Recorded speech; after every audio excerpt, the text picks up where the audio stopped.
Grabe mga boss, na mukhang unti-unti na nga nabubuksan dito ng Los Angeles Lakers. Ito nga ang potentially Max Christie. At itong si LeBron James mga boss, no, may sinabi rin dito nga patungkol sa career high dito nga ni Max Christie. Ito nga sa naging laban nila kontra dito sa Portland Trail Blazers. Naman mga boss, etong si Max Christie ay yung sinabi rin patungkol nga dito sa pagkakaroon niya ng experience bilang kakampi etong si LeBron James.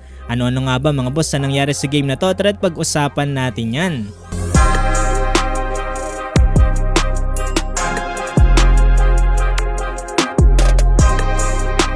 So dito nga mga boss sa naging laban ng Portland Trail Blazers kontra nga dito sa Los Angeles Lakers ay tinalo ng Los Angeles Lakers itong Portland Trail Blazers sa final score 114-106.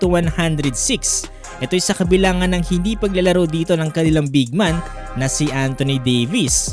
Kaya naman ngayong araw mga boss ay talagang naging extra challenge to para nga dito sa koponan ng LA.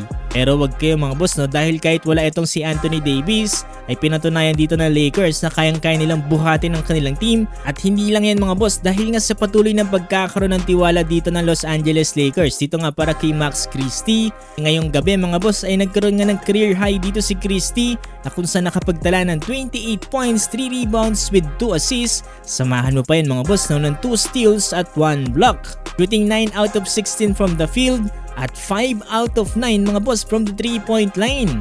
Grabe kasi mga boss yung mga corner 3 dito na ginawa ni Christie para dito sa Los Angeles Lakers. Dito nga during interview mga boss no, sinabi dito ni Max Christie during media day mga boss no, na gusto niya nga daw maging defensive guy dito nga para sa Los Angeles Lakers. Yan nga mismo mga boss ang ating nakikita dito para kay Christie. Napakalaki ng tulong niya mga boss lalong lalo na dito sa defensive side para nga dito sa LA. Sabi nga dito ni Max Christie mga boss no, dinadagdagan niya na lang din yung kanyang effort lalong lalo na kapag nagkakaroon nga siya ng pagkakataon dito nga para sa offensive side para sa Lakers. Hira lang kasi mga boss magkaroon ng opportunity itong si Max Christie noon yung hindi pa nga siya starting 5 dito nga para sa Los Angeles Lakers. Kaya naman ngayon mga boss ay nagkaroon tayo ng pasilip dito nga sa napakalaking potensyal dito nga ni Max Christie dito nga para sa Los Angeles Lakers. Sabi nga din dito ni Max Christie mga boss no, talagang napakalaking opportunity nga din daw sa kanya ang paglalaro alongside with LeBron James mga boss dahil ito nga daw ang isa sa mga pinakamagagaling na players sa edad na 40 years old.